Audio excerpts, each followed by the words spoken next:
Matthieu chapitre 22, verset 1 jusqu'à 14 raconte l'histoire du grand repas du mariage. Je vous invite à le lire. Dans la parabole des noces, nous trouvons une image de notre appel, une illustration de notre appel, la manière à laquelle nous répondons à notre appel. La parabole des noces donne une illustration, une image du royaume, une image de l'Église et une image de notre appel. Il y a le roi qui organise une grande fête et il envoie cette invitation à tous. Tout comme chacun d'entre nous a un appel.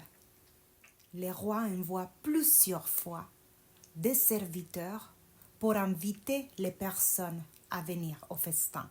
Et les serviteurs font face à trois choses: les refus, l'indifférence et l'opposition. Finalement, lors du festin, la salle est remplie de bonnes personnes et de moins bonnes, parce que l'invitation est pour tous les êtres humains.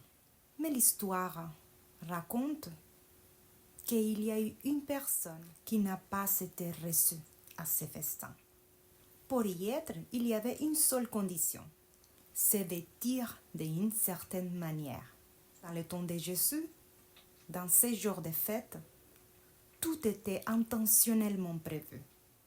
Des femmes servaient les tables étaient soigneusement décorées, et même les habits étaient fournis pour la cérémonie. Donc cet invité, il est trouvé dans la cérémonie sans son habit de cérémonie. Donc on lui fait le reproche. L'histoire ne dit pas pourquoi il a refusé de se vêtir. Dans tous les cas, il était là, sans son habit de cérémonie. Il faut comprendre que dans le temps de Jésus, le vêtement était un symbole d'identité. Les vêtements disaient qui j'étais.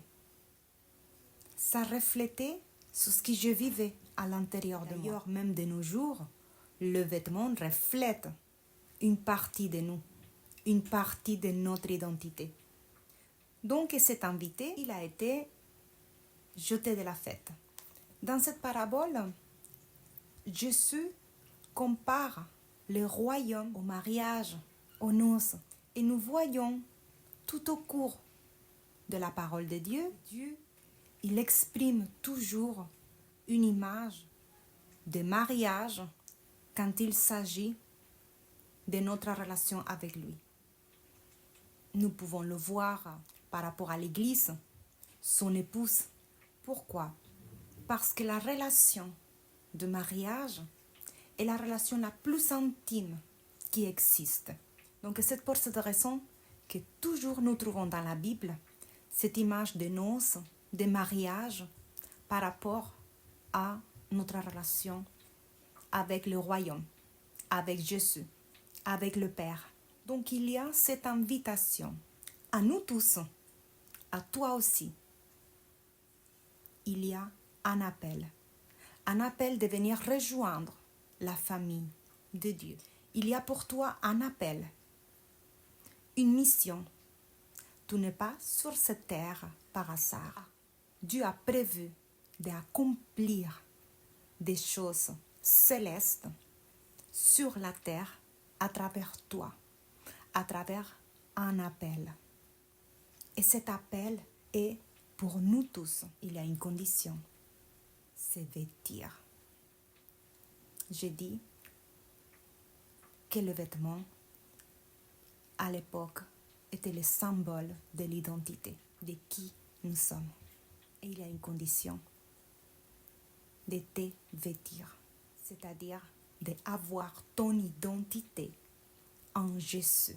C'est pour ça qu'à la fin, il dit, dans le verset 14, et Jésus ajouta: oui, Dieu appelle un grand nombre de gens, mais il n'y a pas beaucoup qui sont choisis.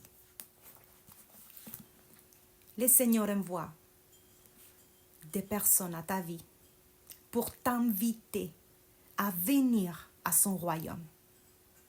Il t'appelle, soit tu refuses, soit tu es indifférent et tu ignores l'invitation. Soit tu t'opposes, ou alors tu dis oui, je viens.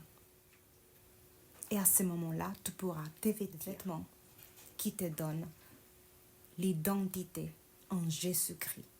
Que comptes-tu répondre à cet appel aujourd'hui?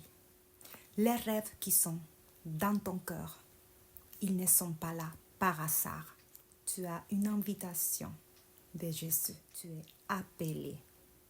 Que vas-tu répondre?